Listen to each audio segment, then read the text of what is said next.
I'd like to call this meeting of the Lancaster County Council Committee of the Whole to order. I ask that the clerk note for the record that a quorum of council is present, that the public notice of the meeting, including the meeting agenda, has been posted the required length of time in the lobby of the County Administration Building and on the county website, and that the news media was notified of the meeting time and place. I welcome you to this County Council meeting. I'd ask that you take a moment to turn off or place on vibrate any cell phones or pagers. Thank you for not wearing any hats or caps in the council chambers. And please be considerate of others in the room by refraining from conversations during the meeting. I ask that we stand and join council in the Pledge of Allegiance, followed by invocation this evening given by myself. I pledge allegiance to the flag of the United States of America and to the republic for which it stands, one nation, under God, indivisible, with liberty and justice for all. Gracious Father, we thank you for this beautiful day that you've given us. We thank you for the opportunity to come here today and do the business of Lancaster County. Pray that you would give us wisdom and guidance as a council, that you would help us to do what is best for our citizens and for doing the right thing in the public eye. Be with us as we go home, watch over us and protect us. In Christ's name we pray. Amen. Amen. Okay.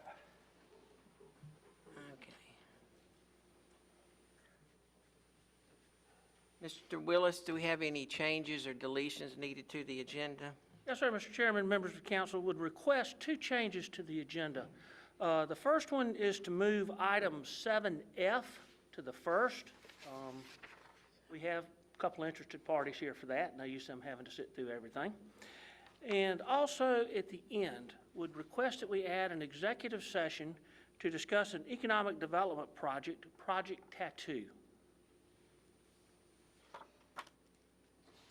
I make a motion that we approve the agenda as submitted by Mr. Willis. Second. All right, we have a motion by Mr. Blackman and a second. All those in favor of approving the agenda as amended, please raise your right hand. All those opposed, it is unanimous. All right, I believe we did not have any citizens sign up for citizens No, sir, comment. nobody signed up for citizen comments. So we will go to item 7F. Mr. Chairman, members of council, one of the things that council had directed staff to bring back was a potential hazard pay bonus for the employees that could not do remote work, split shifts, things of that nature. Me and Kim here, and I'm going to hit the highlights, and then if you have any technical questions, I'm definitely going to have to turn it over to Kim. But she has worked with department heads. We've identified the employee count for public service, sheriff, EMS, fire, coroner, and public service communications that we would propose do the hazard pay. As council will recall, when we first started, we talked about the hazard pay bonus coming from some of the surplus we had left over that we didn't fully expend the classification and compensation plan update. That wasn't going to get us very far. We determined that pretty quickly. One of the things that, as council's aware, this past weekend, the Senate has passed the, whatever the technical name of the next relief bill is. It is due to be voted on by the House tomorrow morning. They're supposed to go in session at 9 o'clock in the morning, according to NACO. Following that, it will be sent to the President, be signed into law. As you recall, hazard pay was one of the things that was specifically included in the Senate version of the relief bill. Given that we have that flexibility now, we were originally looking $250, maybe $500, and that's for everything, you know, over a year that these folks have been through. That's it just wasn't cutting it, but that's kind of where we were limited. Now that we have the federal funding flexibility, would like to request that council consider, and obviously, you know, today's committee of the whole, it's just feedback, and then we'd have to bring a formal budget action to you. Would ask that you would consider a hazard pay one-time bonus, $3,000 for the employees that, you know, again, it's mostly public safety. We do have public service, and Jeff, I believe that's all solid waste. Yeah. It's solid waste, because again, those folks, there was no split shift. There was no remote work.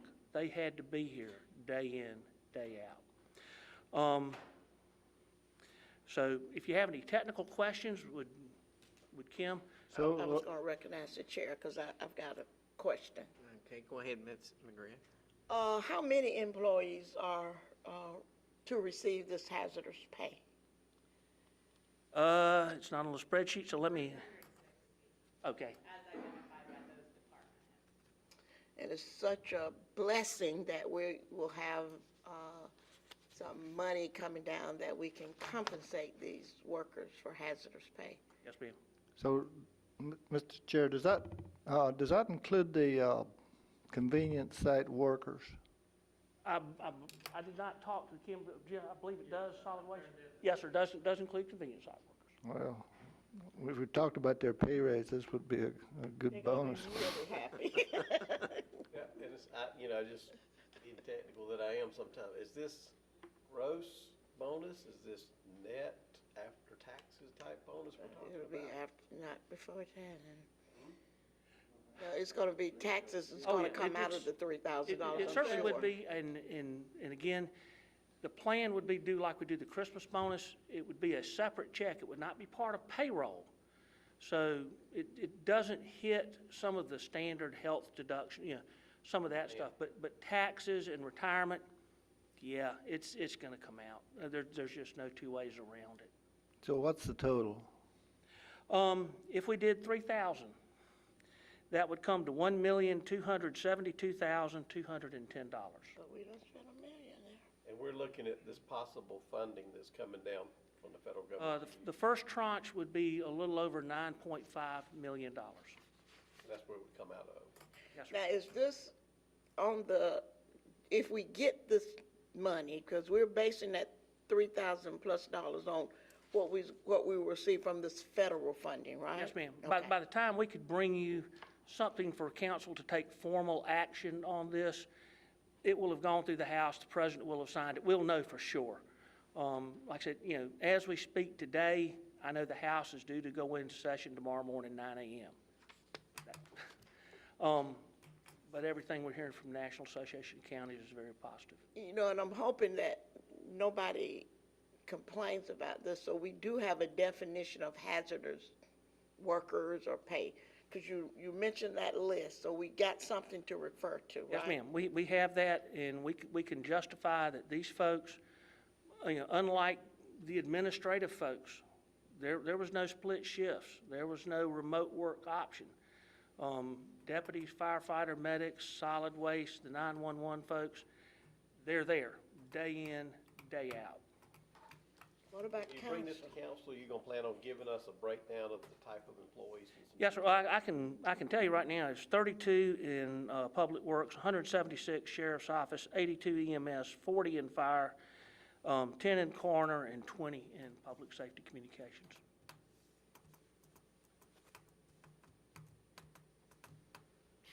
Sounds good to me. It's gonna be some happy people. There are some part-time included in that, based off the department head's recommendations for people who filled in and really bridged the gaps for them. They wanted them included when folks did go down with COVID. So I've got that information. I can bring that when I bring the resolution. Steve, does that include our coroner's office also? Yes, sir. Coroner is included.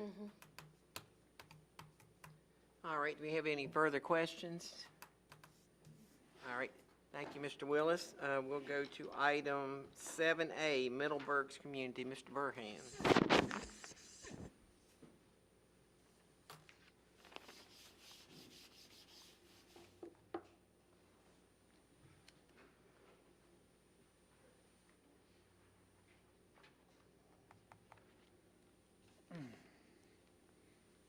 Evening, council members. Seemed like I was just here. I don't know why I'm having that feeling. Maybe because I was. Okay, great. Well, I appreciate giving the opportunity to come before you. I think as we've discussed the evolving development agreement process, I think one improvement to it we wanted to make was to start giving the council more early identification of projects. So, by the time it hit your desk, if you will, it wasn't a project that had been through the system, for months and months and months, and give you just an early glimpse of the project, so you can start evaluating it, thinking about it, and maybe even identifying any early questions. So that's what this afternoon's presentation for both 7A and 7B are about. So the first one I want to talk to you about is a potential project called Middleburg Communities. And this project is proposed on Possum Hollow Road, generally across from the Fox Ridge neighborhood. It also backs up to Bridgehampton as well. It consists of the red and yellow parcels I've highlighted there on the screen. What you're looking at is roughly 5 parcels totaling approximately 35 acres. The proposal would be to rezone the subject site from low-density residential to the residential mixed-use classification.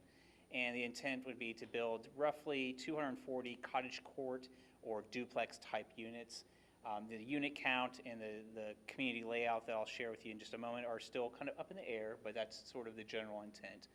And this is not a project that has submitted a development agreement. I think the developer with Middleburg Communities is actually, who's also here this afternoon, is looking for some early feedback from the council if this is a type of project that the council would like to work on and develop a development agreement for. And so in terms of the concept plan, this is the latest concept plan that we have. Again, I think it's an evolving product, so it certainly is in continuing to be refined by the development team. But what you're seeing is, again, roughly 240 kind of these cottage court units across from Fox Ridge. These are a type of multifamily housing that's a little different than the apartment complexes that we see along 521 and 160.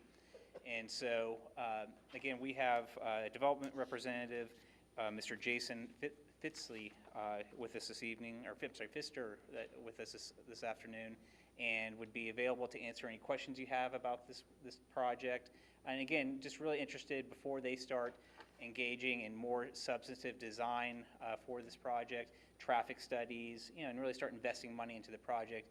Really hoping to get some early feedback if this is something that the council might be willing to consider. Again, not asking for decisions or anything like that, but just early feedback would be greatly appreciated from the applicant's perspective. And so again, Mr.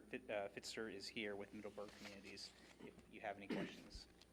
Do we have any questions of Mr. Burhans? Mr. Burhans, is this going to be another one like we saw last night where it'll be rental only, or is this going to be deeded for sale property? So this would be similar to what you saw yesterday evening in terms of generally one parcel and all the units would be for rent. Does this company hold on to their developments, or do they flip them after they get to a certain occupancy level? Again, that's something I'll ask the developer to specifically address. He's shaking his head back there, I have to say. You're welcome to come up, Mr. He Peterson. flips. He flips. Yeah. Appreciate it. Mr. Blackman, to answer your question, we absolutely will keep this project. We are a fully integrated real estate company, so we have a construction company, a property management company, and a development company all under one roof. So this project is designed to operate and function like, essentially it's functioning like a traditional multifamily project, except instead of garden style, your typical apartment buildings, they are individual cottage homes, and they are designed around what we call pods, which is kind of common activated spaces that are going to have community gardens. There'll be fire pits. It's kind of a shared, maybe like kind of a quad, like on a college campus. You'll still have an individual yard, but there's also kind of activated space. Each pod,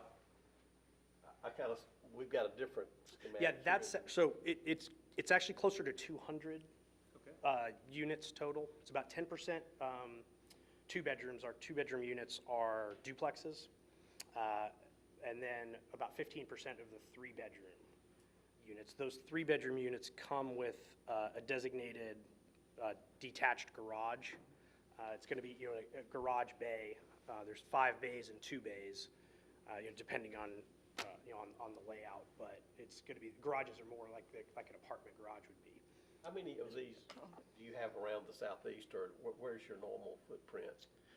We are currently developing, there's none under construction yet. This is a new product for us. We're a traditional multifamily developer, but we've spent 2.5 years designing what we call the Hamlet before we put anything, started the process. This is actually one of the first projects we got involved in, and I know Katie's not here tonight, but she actually got pregnant. Like, I think her kids are going to be in kindergarten by the time we get a shovel in the ground. But we've been working on this for quite a while, and have been working to kind of finalize the design from a site planning perspective, and that's kind of what we've been working with Rox, and Katie and Mr. DeBose on.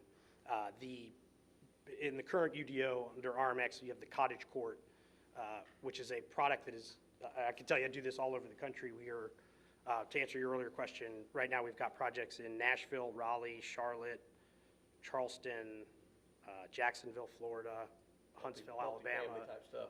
Yeah, so in my position, it's interesting because I get to see, zoning state by state, county by county, and I could say that Lancaster County is the only county that has this cottage court. You're very forward thinking because it's really the closest we've seen from an ordinance perspective to kind of what we're trying to do, because it really is, from an ordinance perspective, it's kind of a hybrid between they're single family homes, but in a multifamily kind of classification and operation. So the cottage court, I think, really does blend those two, kind of really gets to what we're trying to do. There's just some components of it that don't quite work with the design. So what we're here today to do, what I wanted to talk to everyone about, and we worked with Mr. DeBose kind of to walk through this proposal where what we would like to do is enter into a development agreement with the county that can, kind of allow us to get some, a little bit of flexibility in some of the design perspectives in terms of, particularly how many homes can go around an individual pod, or, some of the building separation requirements, and kind of, very technical kind of design stuff. Doesn't really change the overall feel and intent, but it just, I think it makes it better in terms of walkability and kind of flexibility. What kind of price range will you have, and how will it vary? I don't know. I don't have with me the specific rents, but it would be a premium on the Class A market, because I mean it's essentially a premium over luxury apartments. Like what, for example? I would say in most of our, I don't want to kind of overstep because I don't have the numbers here, but I think for most of our markets, it's anywhere from, I think, $800 to $1,800 in terms of rent. It roughly, I think if you think about it, it's kind of the equivalent of a, $300,000 to $400,000 home mortgage payment. Who are your clientele? Who are you marketing to? It's interesting. It's kind of an eclectic mix. This concept is very appealing to empty nesters, baby boomers who are, want the flexibility of maintenance-free living, but with the privacy of, individual. You don't have the stairs of a townhouse. Maybe older folks that don't necessarily need or want assisted living or senior, restricted housing, but get kind of the benefits of that. And along with a lot of young working professionals that want to, I think it's generally accepted that single-family residential living is the most desirable, housing type. But this gives opportunities for folks who don't have a 20% down payment for a mortgage, or don't want to be locked into a mortgage and be tied to fluctuating, real estate prices. So there's kind of a younger kind of component that that this product really works for. There's also an older component. One more question, and I'll leave you alone, and other people might have questions. But So obviously, you're big into the business. I got you. What are your people, whoever your people are, saying about the economy and the run that we're gonna have or not have with this, real estate boom we're experiencing? I will say, I'm just curious. my as- people, we can decide how that's defined. Right. I think land prices and lumber price, construction material prices are concerns. That's, in the spectrum of things that can worry a developer, those are good problems to have, because that means things are going well and other folks are building. We don't want to be the only ones building, so those are kind of concerns. But in terms of, the overall health of the market, I know there was some discussion, in the development community about, this past election and, things like some changes to tax laws or opportunity zones going away that I think, frankly, with the Senate being 50-50, I just don't think there's going to be a kind of a sweeping agenda, monumental shift in kind of how we do things. But we feel strong about, we're in emerging markets within the Southeast, and if you can kind of see some of the demographic changes, there's a lot of carpetbaggers coming down here. I'll throw myself in that. I'm a northerner, but so we're kind of following that trend and focusing on the Southeast. And Ms. McGriff, I believe you had a question. Well, I did have some questions, but Alan pretty much covered the gamut. But they're cottage style, so I'm taking for granted it's 1 story and not 2 story. Yeah, I have, I don't know if it got added. I've got there was building elevations I've emailed to Katie. We do have that. Yeah, if we could pull them out, I have got a hard copy. So we have, all the units are 1, 2, and 3 bedroom. We have 3 different 2-bedroom units. One, I believe, one story and 2 2-story 2 bedrooms. The 3-bedroom unit is 2 stories as well. So all of the It's whole, a mixture. And the square footage, I believe, is somewhere in the range of around 800 for the duplexes, to about 1,800 or so for the 3-bedroom. Mr. Green? you told us the percentages. What were the percentages again for the 1, the 2, and the 3?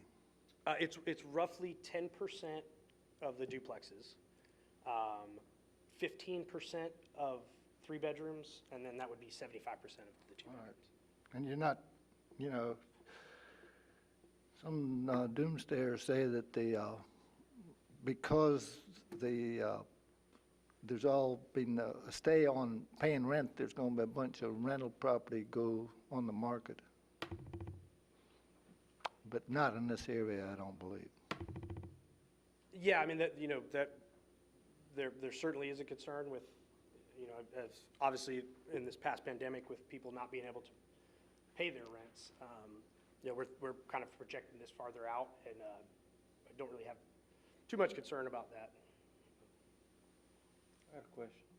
What is the exterior? Is it brick? Is it stone, shake? It's going to be hardy plank for the most part.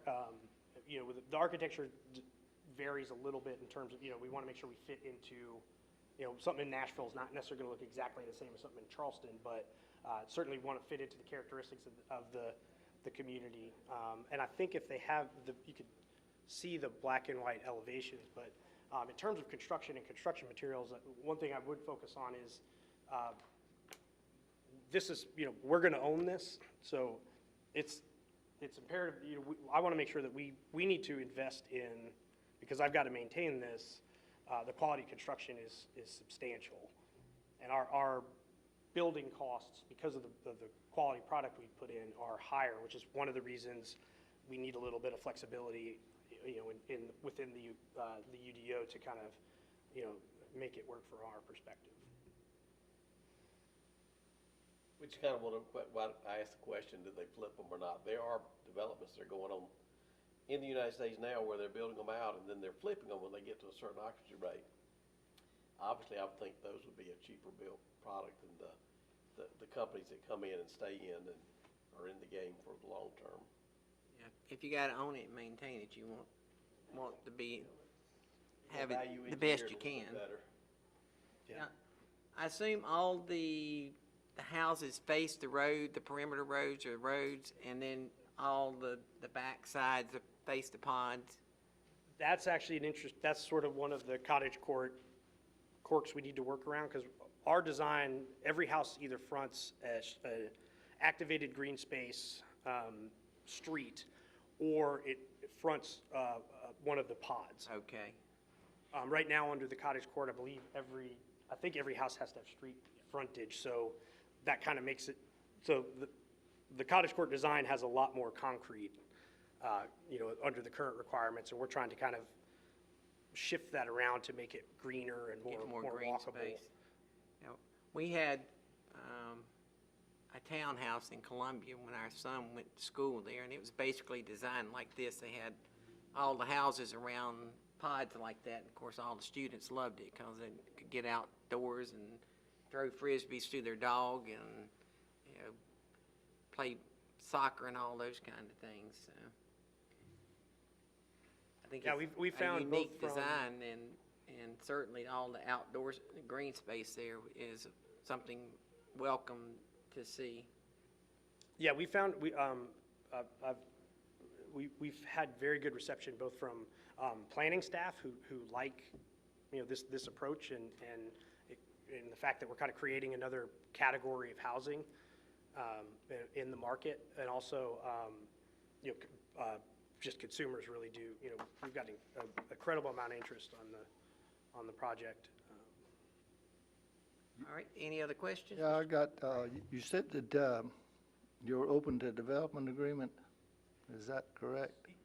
Yeah, so one of the, really because the way that the UDO currently is constituted, our only, if you don't sort of fit, square on all fours, our only real path to have some flexibility is through a text amendment. And when we talked to Rox and talked to Mr. DeBose,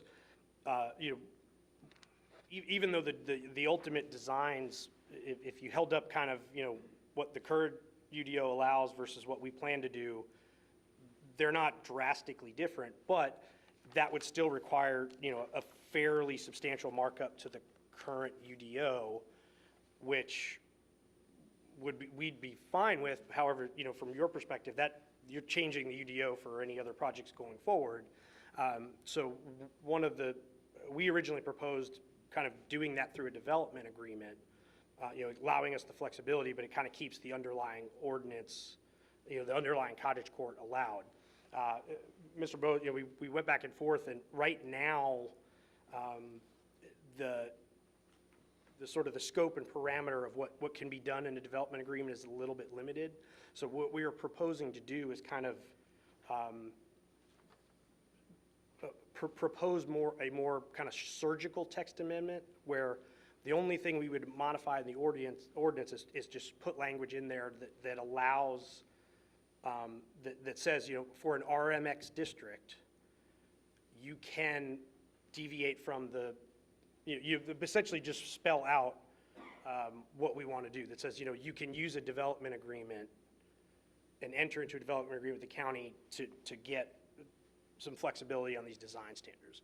Because that way it gives a clear path, for staff, for us and staff to work together on the design with essentially preserving the kind of underlying UDO. So really what I was hoping, the reason I came here today is to talk through that process and really get a feel for if that's something that's feasible and kind of makes sense, so that we can kind of get started, because Can you be a little more specific? Because that way you can see us nod our heads or go, But what is it exactly? What would be the major point of change in the UDO that we would need to do to make this kind of development work? So I think I know there's going to be a lot of little, Yeah, there might be some just little give me the technical ones. major- I think for the most part, from my perspective, the kind of big ticket items are, right now, a pod is limited to a minimum of 5, but a maximum of 9 units. So that makes, if you kind of look at our design there, this design's changed a little bit. I'm going to go by mine, which is actually from this morning. If we can get more units around a pod, then the pod becomes larger and much more, we think, much more functional. Because with 9, you sort of have these, it's kind of like a big front yard, but not really big enough to have a true kind of, it's not big enough to have a real community space. Can't really throw frisbees to your dogs. Exactly. And the way the pods work, they're not all identical. Some might have a fire pit, some might have a community garden. So we want it to where people, use pods throughout, it's a community system. And if you want to go to the fire pit, it's, even if it's not your pod, you just, you do that. They're not designated. These changes, how many more units would you have for a change in that UDO? Our units would be the same. We would do 200 units, around 200, it's So you're looking fluctuating. at 200 for that property there? Yes, 200 designed the way we propose, and we've also designed, and I gave that to Katie, we designed another site plan trying to match the current cottage court as best we could with some very, very minor deviations. And so you could kind of see, both versions. What's the acreage, 37 acres? It's around 35. I think at around 200 units per acre, it's slightly less than 7. 200 units, it's like 6.8. And how close will these units be to each other? What's going to be the distance between them? I think the minimum distance that we would do would be 7 feet.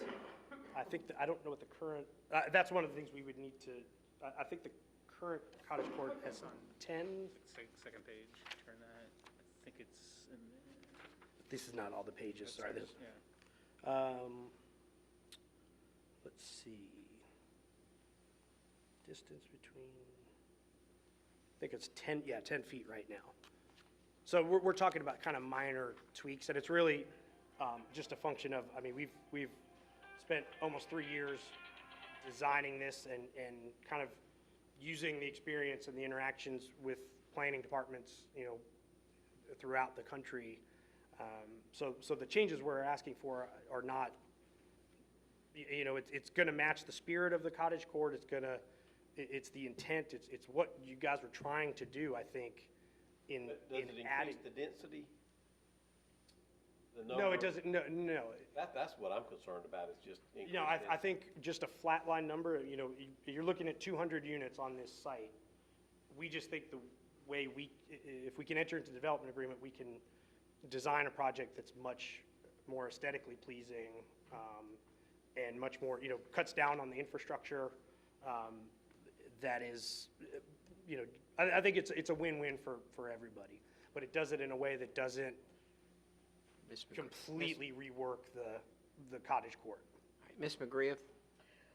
Well, I was going to ask some of those specific changes in the UDO that you need, and I think you talked a little bit about it, but as time moves on, I'm sure we're going to want to talk more about the changes in our UDO. It's going to make your development. Sure, yeah, and I apologize, I did get a little, I got a little sidetracked. So the main issue would be the pod limit of 9 kind of really, it sort of domino effects on several other things. So that would be the big one. I think the fact, our 1-bedroom units are designed as duplexes. Duplexes of any kind are not allowed right now in the cottage court district, so we would ask to, that would be one of the elements we would need help with, and along with the frontage issue, where instead of having every house on a street, we would allow a street or an activated green space. And of course, any of those conditions, throughout that development agreement process, we would certainly, be willing to enter into any kind of conditions or restrictions to make sure, you're protected from, or address whatever concerns you have. We just would prefer to do that within the context of the development agreement, because it sort of preserves the cottage court. Mr. Mosteller? Yeah, have you done any kind of traffic study at all yet? Have y'all done? I don't believe it's complete yet. We sort of done some preliminary, that's one of the areas where I'm gonna have to start writing some big checks pretty soon, so we wanted to kind of have this discussion to see if, sort of just what your thoughts are on the project and, if it's worth kind of continuing to explore. So I think that we've done a preliminary traffic study, but it's not been completed yet. Mr. Burhands, I have a question for you. I assume since this is rental property, they would be required to put in residential sprinkler systems in these units? I would need to confer with our building official on that, but it would not surprise me if that's the case. And Mr. Grimes, I'll tell you that that's very jurisdiction specific. So some of our projects, the exact same project, and even with whether or not a building has to be sprinklered is a whole nother kind of, even there's a spectrum within that. I was just asking because, as you said, right now, I think the minimum space we have between houses is 10 feet. And, we are on the train moving towards a professional fire department up in that area, but right now it's still, mainly volunteer. Yeah, so a combination, to the extent we had to go lower than 7, and it wouldn't be every house 7, I mean, we would need 7 feet in some areas. Depending on how the sprinkler situation works out. Another way we've dealt with that is just with, increased firewalls and we'll certainly meet code and safety is a primary concern. It's just a matter of, kind of meeting the building code. Just to add one point, oftentimes with multifamily construction, that the reason why you see apartment units sprinkled is that you are dealing with 3-4-story construction, 30 units plus in a building, and it's the concentration and stacking of the units that creates the demand, the need for sprinklers being the most efficient option to prevent spread of fire. And so, again, I don't have a definitive answer. Can likely get one with some more information from the applicant regarding construction type, but the with these being non-stacked on top of each other, having some separation, and depending on the construction type, again, I heard a cementitious siding product is going to be used, which is not, petroleum based. Those are all factors in whether or not something has to be sprinkled. So. Right. Mr. Player, could you come forward for a minute and just, based on our conversations, Can y'all speak up a little bit for Mr.? I would assume any input that you can get right now would be great for you, and Mr. Player is head of our emergency services, so, Fire rescue and emergency management. right. The 10-foot limitation between structures was put there at our request, basically the Fire Commission request a number of years ago. Anybody that wanted to deviate from that, we asked that they be required to put the fire resistive construction. He's already talking about hardy plank, so that meets that requirement. We do also ask that they offset windows. We would very much, if they're going to development agreement, we'd like to have it looked at to do the residential sprinklers, whether it's one story or not. If y'all remember back, the carriage homes at Sun City are sprinkler protected, but we still lost 4 of them when they caught fire and stopped it at the 5th one. So if these houses are 7 feet apart and they begin to burn, the tactic will be the one that's burning is for sure gone, the 2 on each side, 1 on each other side probably is going to be gone, and we'll try to stop it at the ones on the other side of those 2. It's just the way it is throughout the nation. All that depends on the way they're built. It also depends on how far ahead it gets. And it really doesn't matter whether you got a career department or not. If they are not alarmed, meaning that a call goes out pretty quickly, and the fire's already got a good head start on room and contents and modern day construction with the lightweight things that are used, the heat builds up so fast, they're going to get away from us. The sprinkler, whether it's a standard sprinkler system or a residential sprinkler, will buy us some time in either career or volunteer in the response mechanism. I think the carriage homes at Sun City had vinyl siding on them. They did, and what happened there was the fire started in the landscaping, and we definitely want to talk to him about landscaping, no pine needles whatsoever. I wish you all would outlaw those, but I don't know if you can do that or not. Mulch is a different story, bark and that type thing. But anyway, it caught outside, burned up the outside envelope, happened to start right where the sprinkler piping came in that fed the townhome. So it was a cavalcade of errors that happened, and it melted the plastic pipe that fed the sprinkler system. It went up the outside wall and got into the attics, which are not sprinkler protected. Luckily, the firewalls were there, and it got hot enough that it breached 2 of those. The third one held in the attic space, but that fourth apartment was still damaged enough that it had to be torn down. So the fifth And one how is where far they started. apart were they? These carriage homes were attached. They were in a group of 8 Room of 8?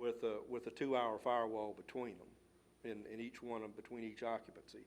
It breached 2 of those and was on its way to breaching the third one, but it still breached in another place, and that fourth apartment, that fourth carriage home was damaged to the point Pulte tore it down, and so we ended up saving half of that 8 grouping.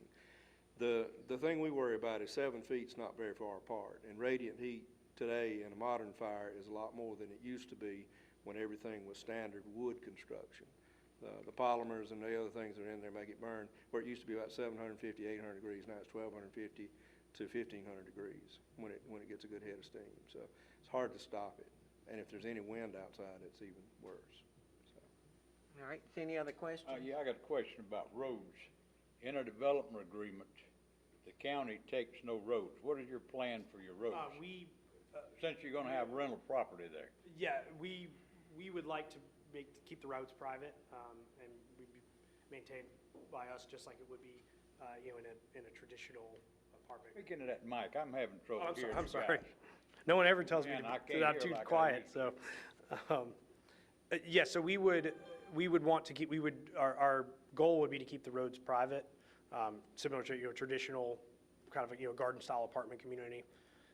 What provisions will your company make, so that down the road, 10 years from now, when potholes develop, what provisions are you gonna make to take care of those?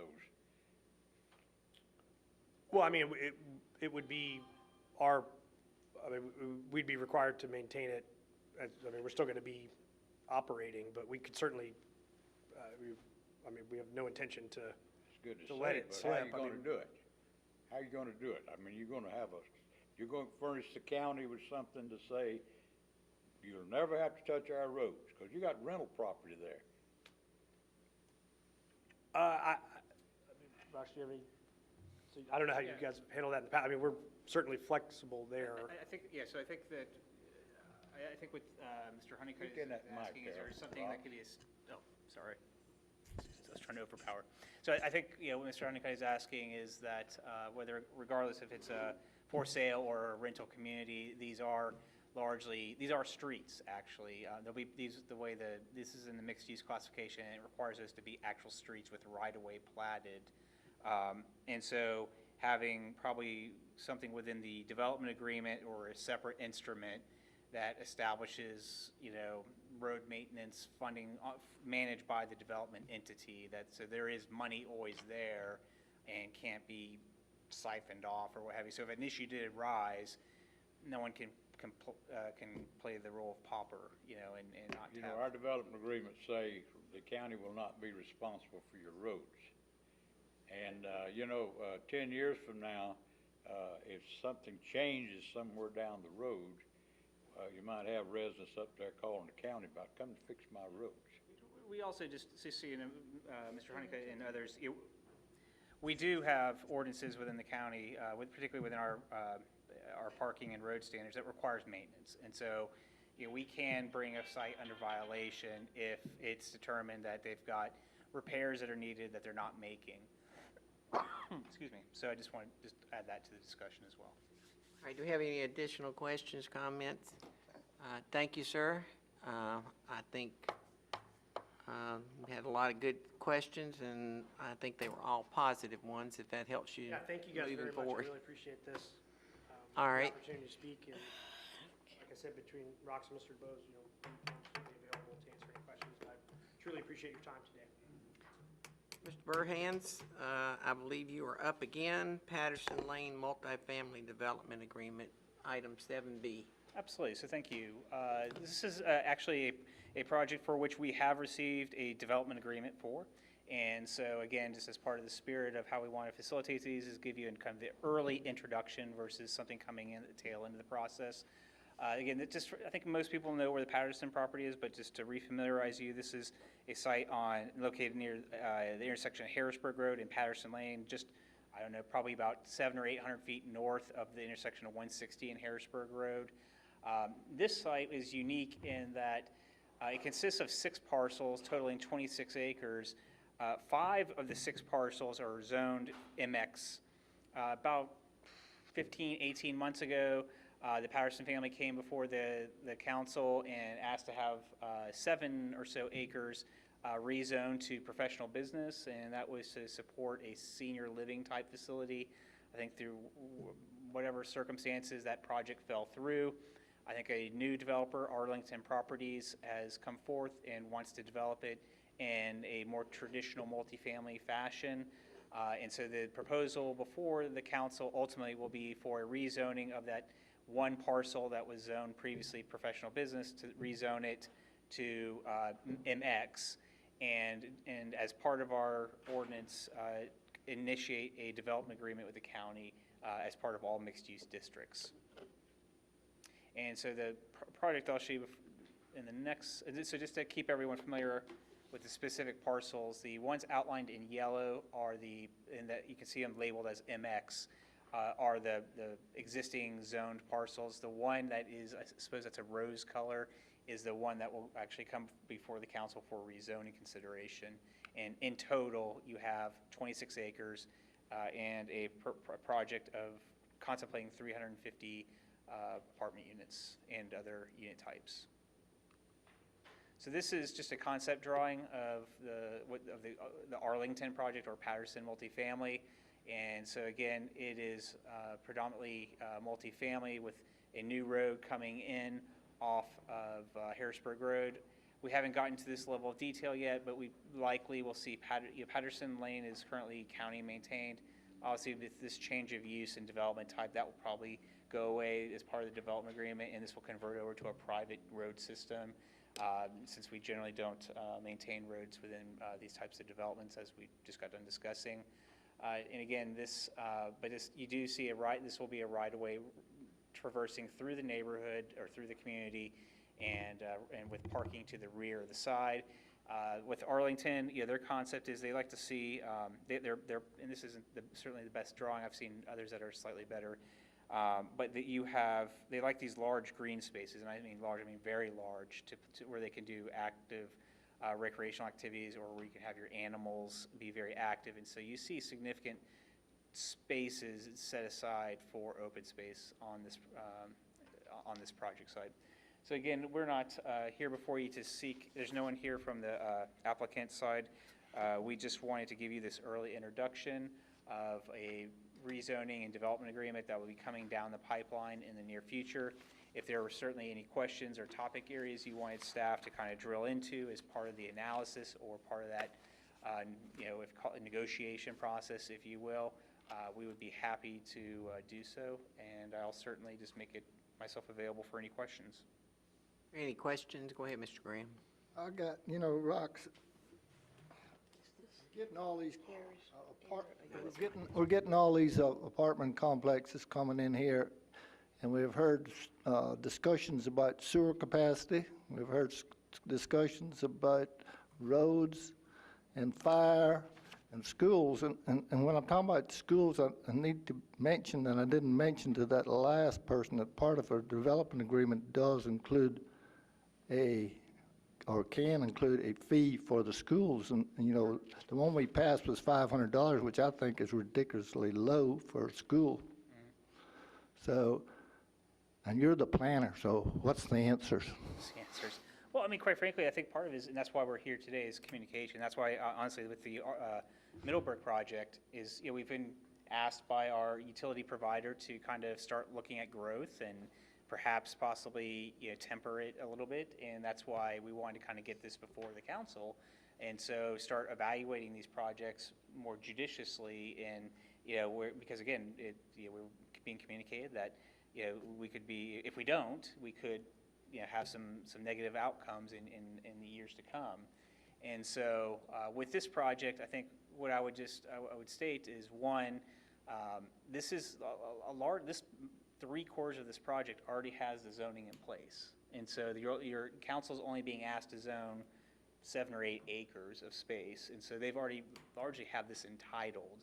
I think the county's, I guess you could look at it as kind of lucky in some respects, and this is from the standpoint, because they have to do this rezoning, they have to enter into a development agreement. Whereas, like, if you remember the Lodges project on 160 in Rosemont, they had MX zoning, but didn't have to do a development agreement because they already had the zoning in place. So that puts this project in a unique position. I think going forward, you absolutely need to be certainly, certainly looking at projects, very, in a very refined manner. And, what we'd like to do is put forth some criteria for you, and obviously get buy-in that these are the right criteria, but give you a lens, if you will, to start evaluating these projects. Does it meet certain county goals or policies or thresholds or desires? Or if they don't, then maybe we should just set those aside until the environment's a little different. And so that, specifically drilling into the school fee, absolutely, to your point, $500 a home or a unit or what have you, yeah, that's, I mean, I think we've kind of covered, that's just pulled out from, a 2015 development agreement, and that, the districts come in and with a much higher number. I don't know if it's the right number, but they've certainly come in with a much higher one, and that number needs to be, rarefied itself.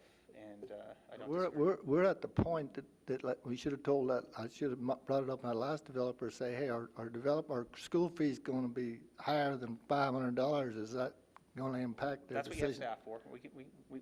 You can do that? We can communicate council's You need to desire. communicate that, because I don't want them, like what kind of happened with Wilson Creek is they came in and we didn't have anything in place, so Right. they could argue that they put that project together based on the current information they had. Right. I want to make sure that the current information these people, these future developments have is realistic and accurate, and they can't come back and say, well, now you've upped everything. Right. So, I think the environment will largely be different in, just pick the, 3, 4, 5 months, okay, from that topic area, because right now the council passed a resolution to just ask Planning Commission to review the district's CIP and impact fee ordinance. There's been no presentation by the district, no explanation of how they reached their conclusions, no understanding of their goals or policies or priorities. So really, the next couple of months will be very helpful, I think, to better process and receive that information and kind of evaluate a little bit, was that the right number? Is it too low, too high, what have you? And so the council will be in a more informed position, I would like to think, 3, 4, 5 months from now, when you've gone through that process and been able to ask the tough questions to the district and their consultants, and be able to answer for yourself, is this number that is in a development agreement the right number or not, or should it be something different? Is that helpful? It's helpful. I think the ultimate goal is to have an investment, or apartments appeal to me more because they pay higher taxes. I think they're assessed at the 6% rate instead of 4%. So from a tax revenue point of view, they're more attractive than the houses. And I guess there's a market for it because they're right there selling them. And I think and again, we're getting slightly off topic with this one, but I want to kind of just address part of your point is, there's a trade-offs, and so apartments, definitely they pay the good taxpayers, right? But they also keep our sheriff and their deputies busy, if you will, in some cases, from a calls for service, and so it's a balancing act. And I think they also need to be located in an area not too dissimilar to this, where there's a commercial presence there, where you start getting some synergy built, because if you put 350 units here, you've got businesses all surrounding that area. You just put, 700 customers in that business corridor that are all within walking distance to those businesses, versus taking an apartment complex and then just putting it in the middle of 521, where you're just in the middle of a highway and there's nothing around you. It's just there's not a commercial base around you. So I think that's, and again, that's part of that, that refinement process, I think, in how we evaluate these types of projects that we need to kind of start thinking about. Are we, helping build something by approving this project or another project, or no, this really isn't helping build something in our community. So maybe we should maybe just pass on this one for now and look at something else. Mr. Mosteller? Yeah, I need some clarification from John or somebody, on these impact fees, that was done on that Wilson Creek or whatever, we've done it at $500. Can the school district, once they get their plan in place, can they come back and up their ante from them? What are we, what kind of precedent are we setting here? So it really depends on what I touched on this last night. There's some interplay between the effective date of an impact fee ordinance, if council passes one, and current development projects that are in the pipeline. So impact fees apply to everyone for new development, but you can get credits for donations of property for public purposes that you've done. In some instances, and not in Lancaster County, and I really haven't heard of it occurring in the state a whole lot. In some instances, people construct a facility and dedicate the actual facility to the county, some public facility. But my point in saying all that is developers can ask for credits against amounts already paid if an impact fee comes online. Understand that.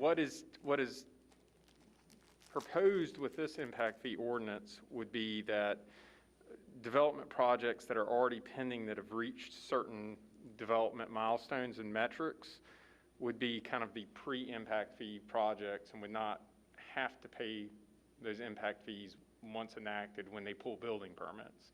And part of the logic of that is over in Fort Mill, that was one of the major complaints and pushbacks from developers, that we assembled this property 3 or 4 years ago, based our product type and our sales price on certain assumptions, and this impact fee that you were charging us on top of that has now prejudiced us and made our development product not as economically feasible. Therefore, we've been damaged as developers.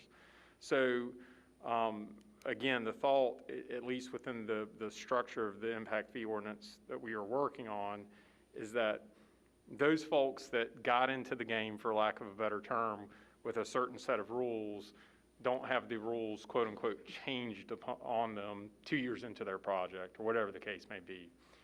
So I give you all that background to say that some of these, under that structure, many of these development agreements that y'all are considering would likely be finalized and reach certain milestones before that effective date of the impact fee ordinance, and therefore the fees within the development agreements are what they are, and the later impact fees, whether it be school or county, would not apply to those properties.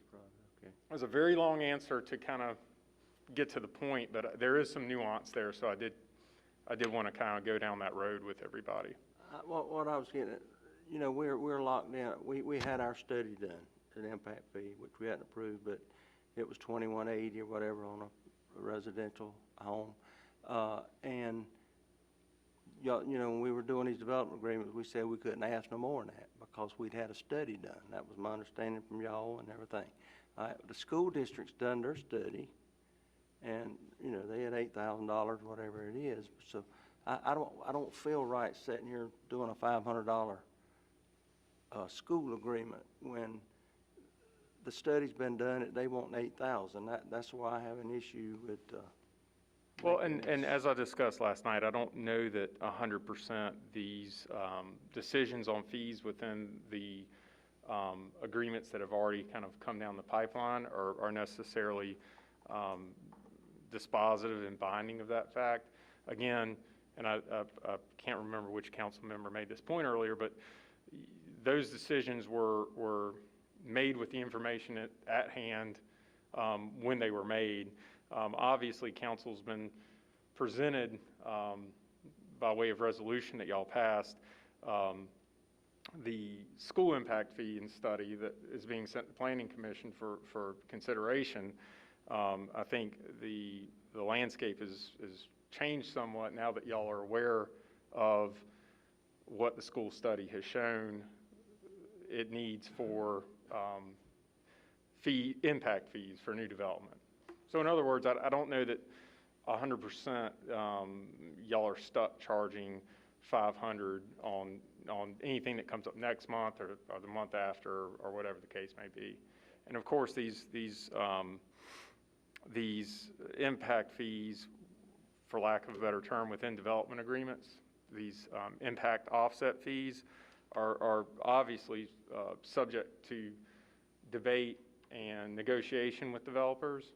I think the studies, for whatever it's worth, do kind of set a ceiling, though, because the entity that conducted the study, the school or the county, has done an engineering study with accounting principles, and it says this is what these services cost.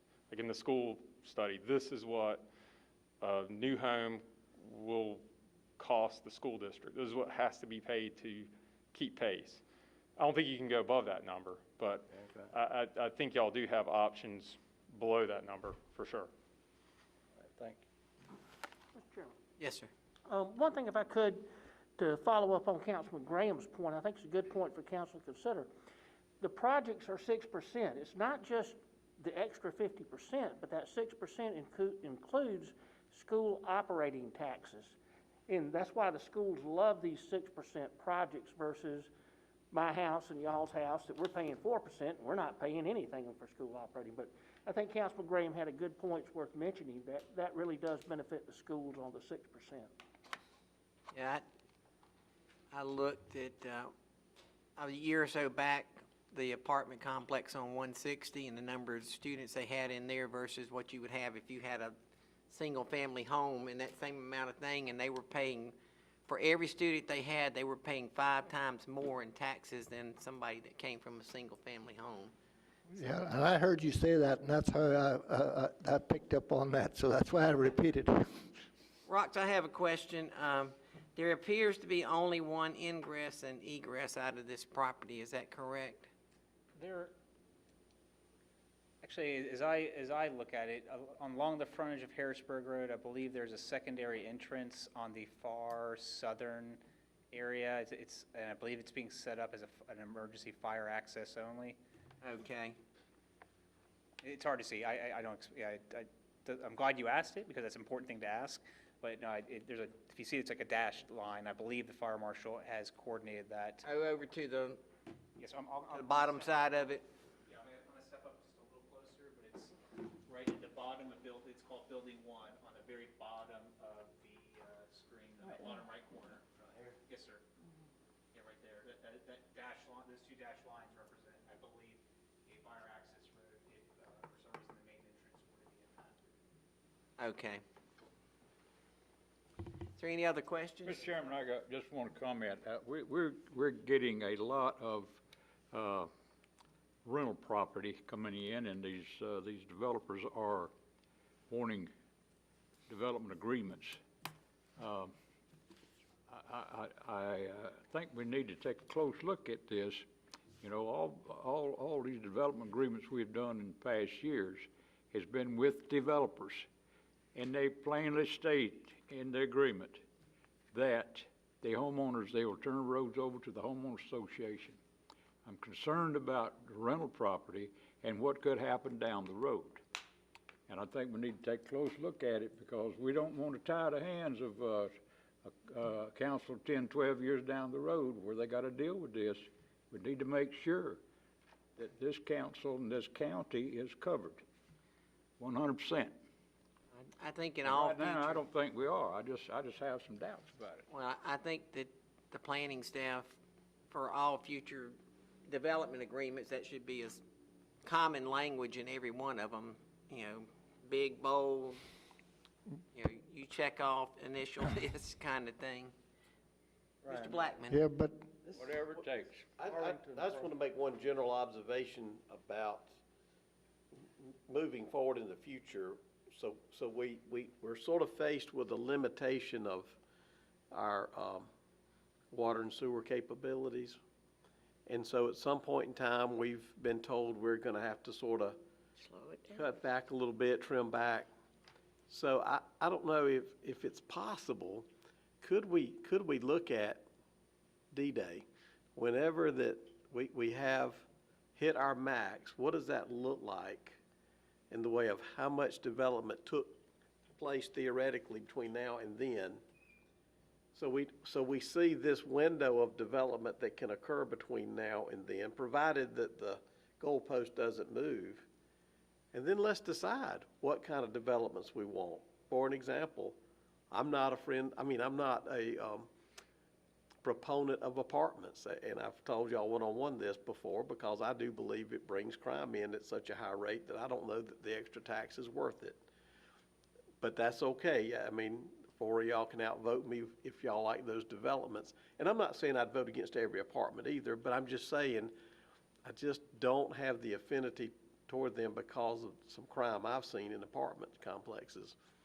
So could we come up with a theoretical, here's how much single family, here's how much of this, I mean, this rent, this build communities to rent 300 units at a time is big now. There is a guy who started in 16 that did, I can't remember what company made him rich, but he's accumulated 52,000 rental units since 2016. The same kind of market concept, build them out and rent them out and keep them, and or buy and sell them to get to his point of 52,000 units since 2016. But again, so we got that concept that's new to us in the United States, in my opinion, Southeast, but we've also got single family, multifamily, and everything else. And I'm a proponent of mixed use where you truly do integrate retail with residential. But if we knew what we had in between now and D-Day, maybe we could focus on the UDO to accomplish that. And until the goalpost moves. Is it any way that we can do that projection where we can, before we get to a point where we have gone too far? Yeah, I think what we're all kind of talking about is what we've asked the district to help us with is they've been very great, they've been great to work with, and we've gotten good communication with them, but what we haven't had are specifics. We've had kind of, at least from the information I've been shared with me, they're very generalized statements of, hey, kind of settle down a little bit, or whatever, less density, but not really specifics in terms of, well, I mean, are you saying maybe if we approved 2,000 homes last year, we should maybe trim that back by 10 or 15%? Is that what we're saying? Can we have a metric, if you will? That's, and so we've asked them for specifics if they could help us, and also, what does the bad scenario look like? What does that mean? We're in terms of if we don't, change, modify our ways a little bit, what does that look like, and how far away is that? And so Is it 3 years, Yeah, 2 years, 5 years, and it's an average that we're looking at? Right. Because what I think we don't want to get to is say, we get in an emergency situation where we got to stop all of a sudden. And We want to do it in progression. No, absolutely. We're all on the same page, and so we just don't have is the detail to help understand the situation, what the situation today looks like, and what the situation needs to look like in the coming future. And so that's something we've asked the district to please help us with, and actually ideally put something in writing so we can kind of study it, share it with the council, and we can all just kind of digest it and kind of start to develop some policies to achieve the common goal. And so that's something we've tried to talk to the district about, and that's what we're hopeful to receive, and what we're going to keep asking them for, to get that those specifics, because it's needed. Because what we're talking about is it's impactful, and that's fine. I mean, we can take big actions, but it will be impactful to the development environment. So we need to have some specifics so we don't overdo it or underdo it. And I think that's the biggest thing. Mr. Mosteller? I want to mention that, that data, once it's obtained, something y'all are looking at potentially incorporating into the comp plan update and the UDO update. No, that's correct. I mean, you know, our goal, with this, you know, utility data, once we receive it, is to come up with some very sound policies that reflect not only the council's goals and wishes, but also the community's as well, which is really probably, you know, one and the same. But really, you know, we're really, as it's been communicated to us by the district, these are more immediate actions that we need. And, you know, comp plan process, you know, for a community of our size, it's going to be an 18, 24-month process. And it's just the way it is. It's an arduous process. So we absolutely are going to address this with the comp plan, but just like the UDO update that we want to start kickstarting really soon, we just can't wait. We need to, at least as the district's explained to us, we need to kind of, you know, put together some interim policies. And that's why I keep sharing with you is if we can get some specifics from the district, when we get them, we know we'll get them, and that will certainly help allow us to provide the best guidance to the council on what we need to be doing in the near term and the long term. And so you're absolutely right, this, Mr. Mosteller. The Arlington properties, didn't we have another neighborhood up there, Arlington something? There is a neighborhood called Arlington, But but it's not tied that's to- a single I know family, we yeah. had, it's not these same people. Didn't we have some trouble with roads in there? That was a PDD that was done back in maybe I just wanted 2000. to make sure it wasn't somebody that was, we've had trouble out of, okay. No. I would make a comment to what Mr. Burhans has told us in the fact that, you know, the sooner we can get this information, the sooner we can disseminate it to the development community and say, hey, this is where we are.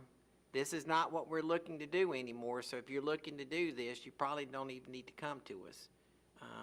Instead of, you know, we keep getting stuff and then having to turn people away at that point in time. I think we need to set the expectations up as soon as we can with people. and that's what staff is really wants to do as well, is be able to inform the development community, positive or negative, but give them good information, and so they can make, you know, decisions before they invest the big money. So. What do you think the time frame is on that rock? How far down the road are we looking to be able to provide that? Again, it's predicated on when the district can get us the specifics. You know, I would like to be coming back before and at some point, just depending on what we get from the district, we may just have to come up, you know, we may not have the detail, and then we can't wait, right, if we're not going to get it. But I'd like to be back before the council for 6 weeks and at least have some discussion time. And maybe it's not the full council, maybe it's the committee, it may be the committee of the whole, not actually in the council meeting. Yeah, making sure we're on the right track or getting feedback. Maybe we do like I don't know, maybe we do like a little dinner meeting or something like that and really kind of talk it out and get some direction from council. So that's my horizon that I have in my head. All right. Any other questions? If not, we will go to item 7C, Traffic Calming Manual. Mr. Willis, Mr. Cato, and Mr. Player. Mr. Chairman, members of the council, I'm going to make some opening comments and turn it over. If you have any questions, I'll be happy to make Mr. Player, Mr. Cato, and Mr. Phil Leeser available to answer your questions. Council's aware that we've been talking about traffic calming for some time. The International Fire Code, which we follow by mandate from the state legislature, gives the authority to determine that to the fire departments. It is not something that Public Services has authority. It's not something County Council has the authority. For a long time, the fire service took the attitude of, no, we don't want traffic calming. There's some very good reasons in there, but they just had a blanket no. They have recently changed their posture, and they are now looking at, we will permit traffic calming under certain circumstances. We have a draft manual that they're going to be presenting to you. The one thing that's going to be an expense to the county, as you'll see in the manual, installation, maintenance, everything related to traffic calming is an expense to the HOA. There's one thing I'm asking that we fund ourselves, and that is the initial engineering study to determine if traffic calming is warranted. Because if I leave it up to the HOA's engineer to determine is traffic calming warranted, I can tell you what that answer is going to be before we ever see the engineering study. The people paying him want the traffic calming, by gosh, he's going to find a way to put it in. I'd much rather have Mr. Cato's engineers looking at it to determine, is it actually warranted? So if this meets council's approval, obviously we'd have to bring it to you, adoption of the manual.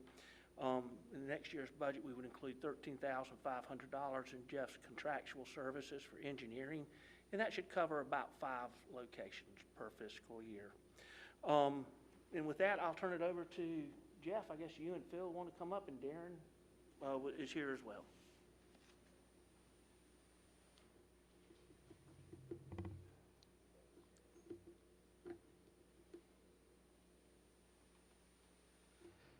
The Fire Commission decided to change its posture for a couple different reasons.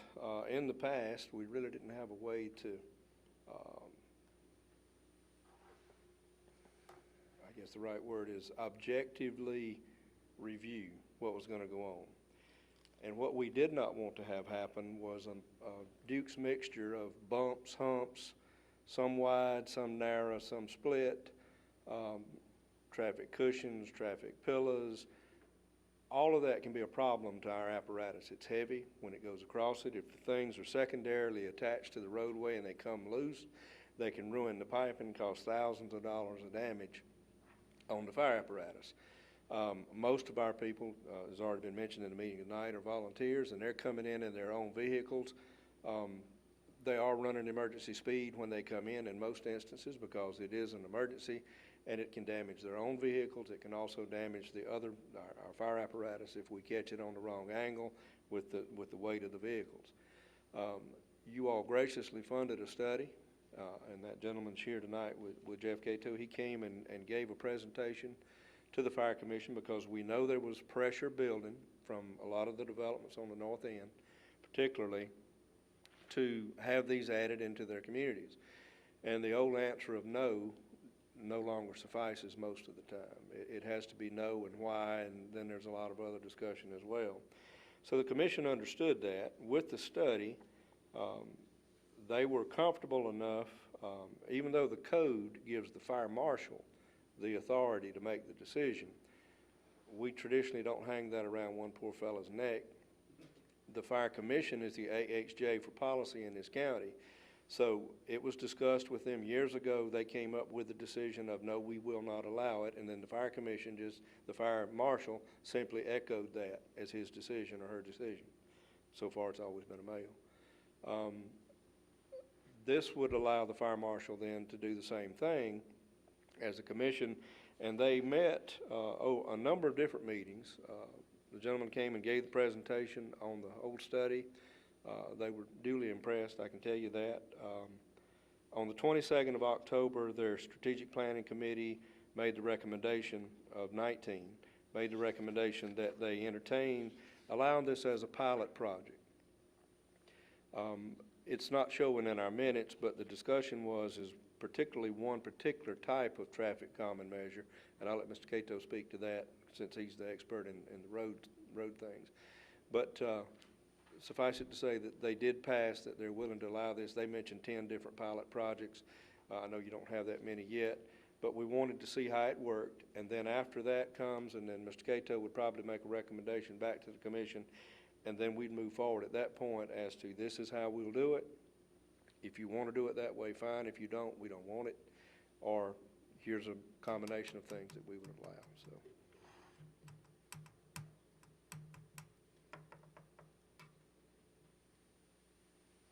Yes.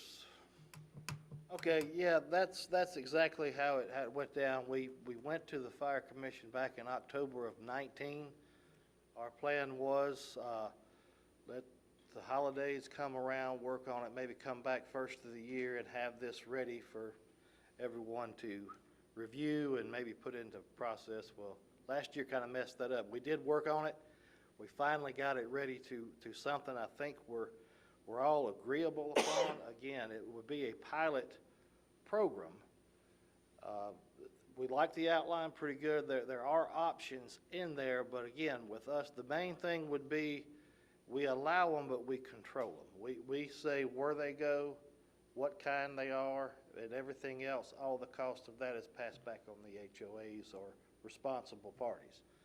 So we feel like we've got a good idea, again, just in the year since the October meeting, where there were a couple of homeowners at that meeting, you know, that had the questions and kept saying, want to talk to the fire commission. Well, since that, I mean, it's really grown. We do have, like I said, we would budget for 5 a year, and we would have 2 about January through March, maybe take applications in at the end of the year and do 5 during the fiscal year budget process, because we would have some budgeting and recurring costs involved with it, with doing the traffic studies. But it came back, everything came back fairly well. We already have the 5 we want to get started if it happens, and then we have the 5 more for the next year. So we've already got 10 possible things. Now, of those 10, will all 10 be found that they are? No, they may not. Like I said, again, that's the big key, what Steve was talking about, and how Phil kind of designed this for us, is it gives us the flexibility to say, yes, this meets the criteria, or no, it doesn't. The criteria is going to be very, very spread out. You're going to have pros and cons regardless. Even the folks that want them, especially if you're in a development. You know, you may have a very vocal group of about 15 people that want them, but the rest of the impact area, you might have 50 that don't. So, again, there's a way that could be shut down from the other end as well. But we feel like trying this, coming back in a year or so after some have been installed, report back to the fire commission, and it could very well be that the fire commission decides, now this was a bust, we're going to go back to how we were doing it. That could happen. But we think what we have is a good program.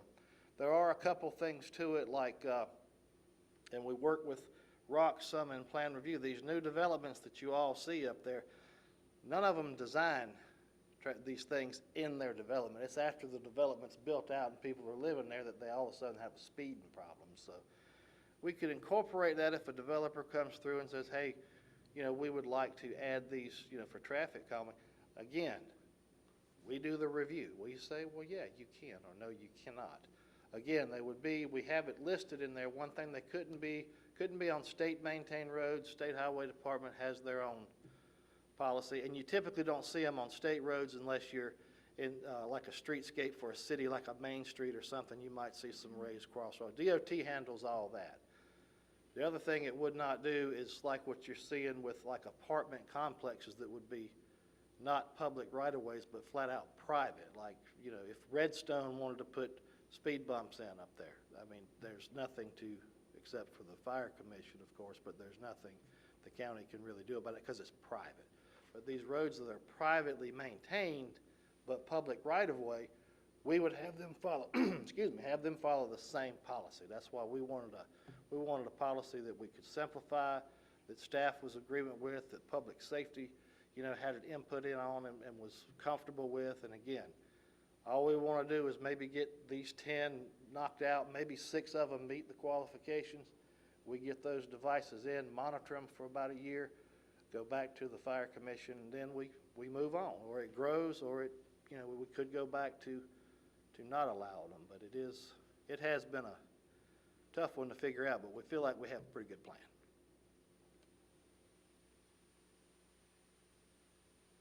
Any questions?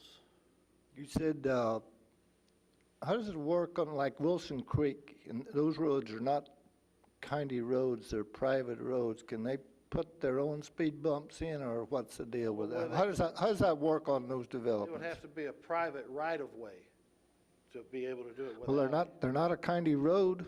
They're a public right-of-way. Let me explain how that Okay. works. If it's a road in this county, we define it as a fire apparatus access road. In the fire code, the fire marshal can require a special road for nothing but a fire truck. Well, that's kind of stupid, because the road can serve for everybody as long as the road is built such that the fire truck can use it. So every road in this county, whether it's private or not, because if they call 911, they expect a fire truck to come to them on their private road, is defined as a fire apparatus access road. Code allows that. So you can control the speed bumps on those roads? Yes, sir. That's All why right. they Like couldn't have them. treetops? That's why we have to do this as a fire commission sponsored program, is because of that fire apparatus access road. Now, driveways, we have nothing to do with. If they want to put one in their driveway, that's up to them. But if it's a road allowing access into that subdivision, grouping, even the parking lots, if it's allowing us access to all those commercial buildings, they can't put it in the right-of-way or on the road where the fire truck will be driving, unless we allow it, and then it would meet this criteria. Well, I noticed there's some up there, Brian, in your district in Bojangles parking There's lot. things that slipped in, and nobody has gone in there and taken a motor grader and moved them out. There's some on state roads down in here that were put in 30, 40 years ago. They're all in bad disrepair. What we wanted to make sure is that we had a policy that met code, that Public Works could work with, and that you all could stomach because you wouldn't get so many calls at night. Well, I've had a lot of constituents request speed bumps. I mean, and it is right that there's a concern that they put them in because there's 15 people want them put in, and then there's 40 or 50 people That don't complain that want they have to drive over them. Yes, and there's always that, and this plan takes all of that into account. That's one of the reasons the Fire Commission was willing to entertain it. The one thing I forgot to tell you a while ago, the State Department of Transportation used to say adamantly they are not allowed on a state road in South Carolina. They changed their position a couple years ago, which then we could no longer hang our hat just on that.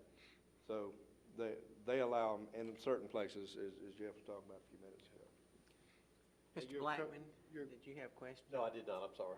Okay. I was Jeff, didn't we have a request from up around Firethorn? Yes, For some of these they will be, calming, they are one of areas. the 10 that have been Yeah, asked. and North Carolina they would do it, but South Carolina didn't want to do They it. have They've them already in- put them in North Carolina. They have them in the North Carolina sections of Firethorn and Bridgehampton, I believe Yeah, is the name of it. So that was kind of like what the sheriff, I know he left, but that was kind of his thing is they do some, I guess, some multi-jurisdictional help if they have to cross, and they see them in the North Carolina side, but not in our side. And to address again, like the Bojangles and stuff you're talking about, that review would fall totally under the fire marshal. We won't touch anything with a private right-of-way, this policy does not adhere to. They strictly got it. Like I said, they try and slip a few things in here and there. The only other, and we do have one in this 10 that we will be looking at, is it's not, there might be a few that are not part of where we can zero in with an HOA or a management group to tell them, hey, it's your cost. We have one, it's called Nivens Road. It's actually not a subdivision, but it is a cut-through. And, that's one that kind of needs to be looked at. But the problem being with that is that we don't have an HOA to go back to. We'd have to go to the property owners of the roadway there in the affected area. And then we'd have to, we got to get the money from someone. Well, it's not a HOA or a management group tied to it.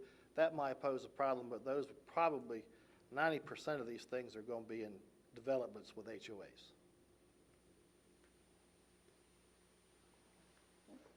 I get requests for them just like Terry does all the time. In fact, Jeff and I got emails last week about one, and they were like, can we put speed bump or speed tables in here? Because there's people talking in the development about just gating the development, taking the roads private. And I basically told them, I said, if you're going to do that, you pretty much got to have about 100% of everybody in the development is going to agree, because if one person steps up at that courthouse and says, I don't agree to this, the judge is going to rule his way. I think we like it, and again, I'm judging on, we haven't had to have Phil answer any questions, so I think the draft was put together pretty good, so, but again, if you have any questions about it, this is what we think is good for the county. Any additional questions? I just think it's a good idea to have a pilot program. All right, thank you, gentlemen. Thank you. You did a good job there, Phil. Okay, item 7D, request for quiet claim deed, Mr. Willis and Mr. DuBose. Mr. Chairman, members of council, Sherry, could we have that map we can put up on the, okay. John had a request from a fellow attorney to look at a quitclaim deed on an unopened section of road between Linwood Drive and Norfolk Road. It's a driveway type situation. It's platted out, but it's not an extension of Norfolk Road because Norfolk actually curves at the eastern terminus of this section. Linwood obviously just goes on the western section. It's just north of McDonald Green School. I'll let John cover the request, but we've had a request from another attorney for a quitclaim deed on the road. We don't claim it. We've never owned it. They're wanting to subdivide some property out there. In speaking with John, okay, don't know the quitclaim's going to do them a bit of good, but, you know, if that floats their boat, we can certainly, you know, consider that. So, John, I'll turn it over to you.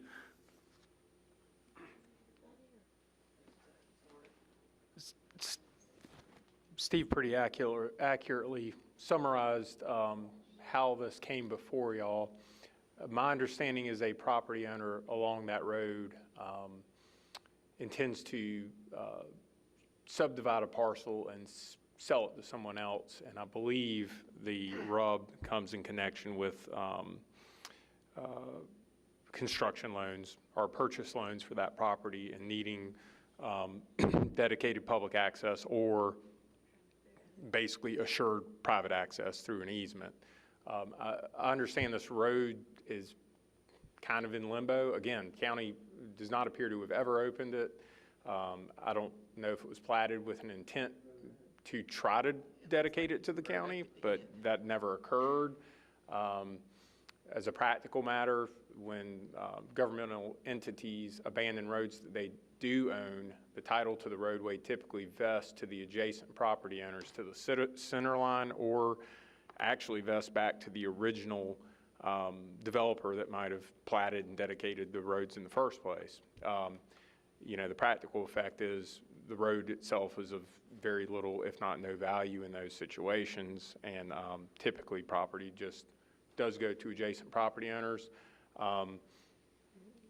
Again, for informational purposes, it's been requested by an attorney in connection with a property development matter. Our quitclaim deeds are quite clear that we don't claim ownership of these roads when we do execute them, and it's kind of develop or deal with the road at your own risk. That would be the scenario here.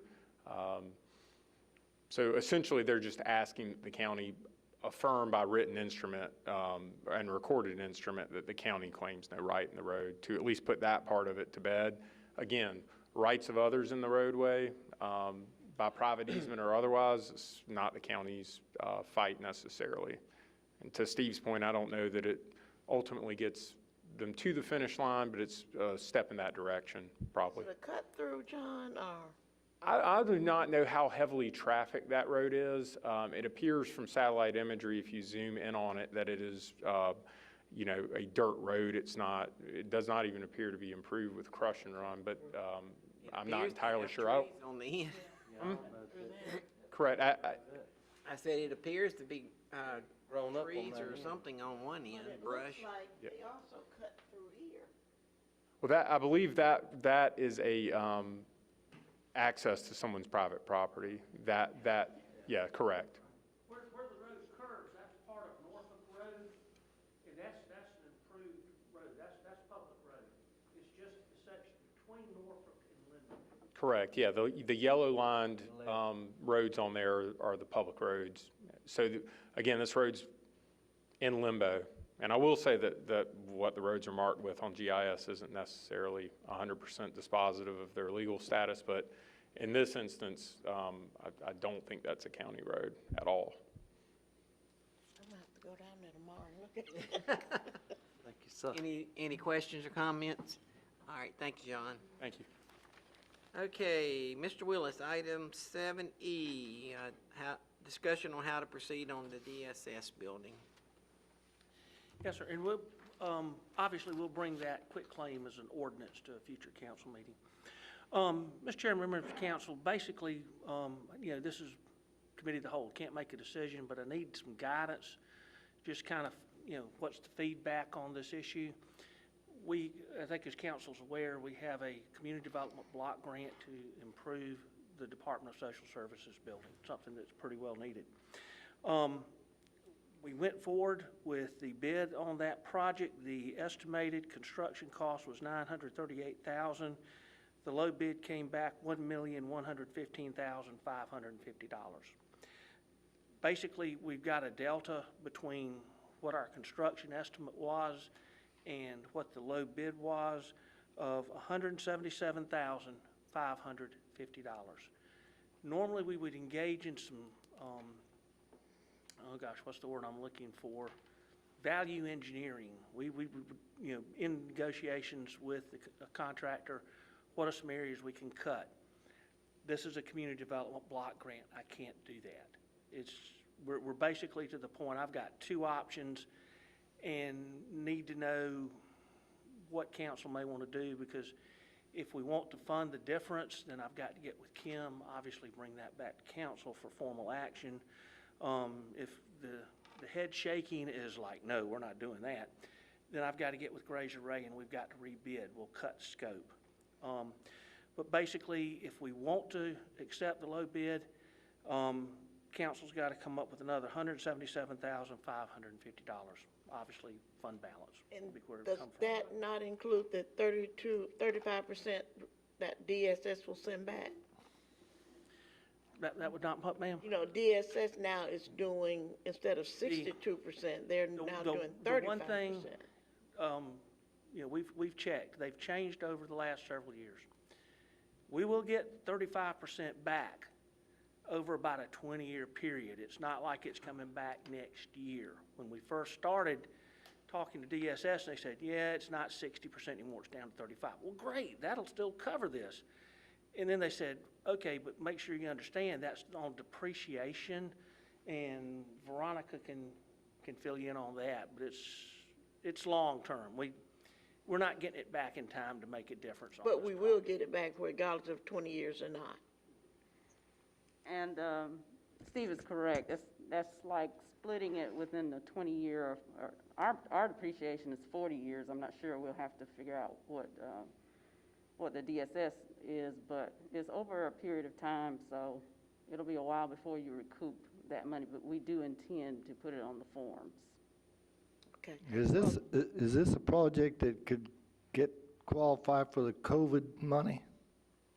No, sir, it's not related to COVID. Can't you make it related to code? I mean, it's DSS, it's Department of Social Services, and they're crowded right now, and this is gonna give them more space. Yeah, COVID run the cost up. I wish I could, but this started before that, and like I said, But there'd be some folks going to jail on that money, and I don't want to be one of them. The overruns just now. I mean, that's a current cost. Well, like I said, I'm pretty sure this is not going to be COVID. After, Basically, I wanted to let you know what we would be looking at if we rebid. We would keep the re-roofing, the HVAC, the mechanical units, renovating the restrooms, keep a shower for the children, electrical modifications. We would remove the staff break room, all scope related to the finishings, the furniture, the finishing, the flooring, the painting, the new lobby area, and all the existing offices would remain as is if we rebid.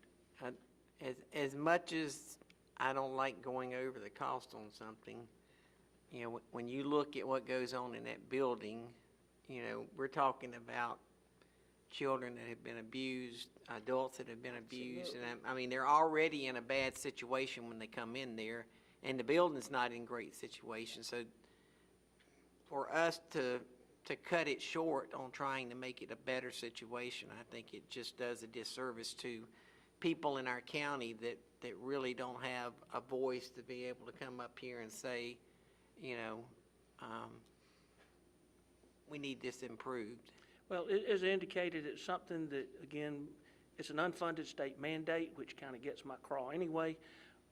Be that as it may, I think you've hit the nail on the head. You look at what's out at DSS, the services they provide, it's needed. Nobody's questioning that. And like I said, as much as it, just gets my goat every time about an unfunded state mandate, I recommend we go ahead and we fund it. And as indicated, by the time, this project's done and we get ready to do the next CDBG, Councilman Honeycutt and I will probably be up here taking our 3 minutes going, y'all need to apply for another CDBG to do some more interior work on that building.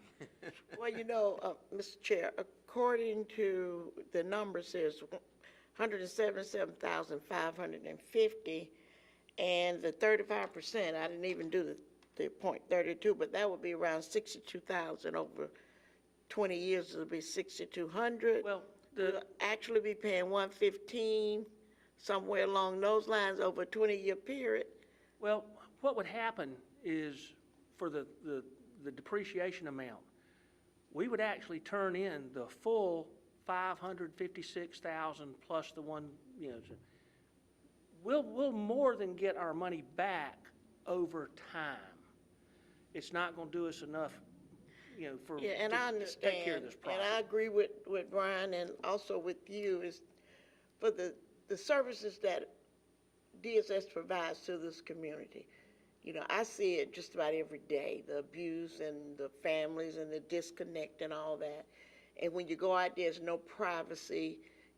We need this for our citizens who require and need the services. So going over 177,000 budget, we're going to get back in 20 years.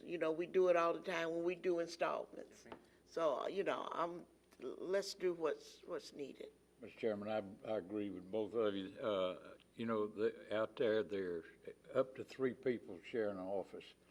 And because of the COVID, they've been working as I understand it, working in shifts to use an office. So that's why I wonder why we can't use that COVID money, Steve, because they're working from home and they'll have to have one person in that cubicle or whatever. They've had it tough. They've had it tough because I've got a granddaughter that works out there. Yes, And she said, Grandpa, it is unreal. It is unreal. People come in wanting help, and we don't have all the people here to help them. And that's kind of bad. I think the ITs we could, keep in mind, this project, the need was identified and it started way before COVID, so. Well, we can't I don't recoup think, stuff for state employees, though. Like I said, we haven't seen the final, restrictions from Treasury. I don't want to stand here and say it absolutely won't be COVID eligible, but I don't think it will be COVID eligible. Well, I think we should explore that because it's a project that would help a lot of people that need to be helped, which is what that COVID money's supposed to do. And in some of the, I read some of what you gave us last night. It did say to compensate nonprofits, compensate businesses. I don't know yet, but I think we need to wait on the clear definition because we may be able to use some of that. We may be able to. The other thing I would note, if it becomes eligible at some point in the future, one of the things I've asked Veronica to take a look at is we have a fair number of expenses that we have not been reimbursed by the state through some of the earlier CARES Act funding. Some we have, some we haven't. Under this funding, I've asked her to go back, take a look at everything we haven't been reimbursed. And then, obviously it'd be up to council because council would have to allocate the funding that's coming down from the federal government. We can reimburse ourselves on the general fund. So this may be, in the future, an eligible reimbursement. Treasury has yet to send out any kind of regulations. We'll see.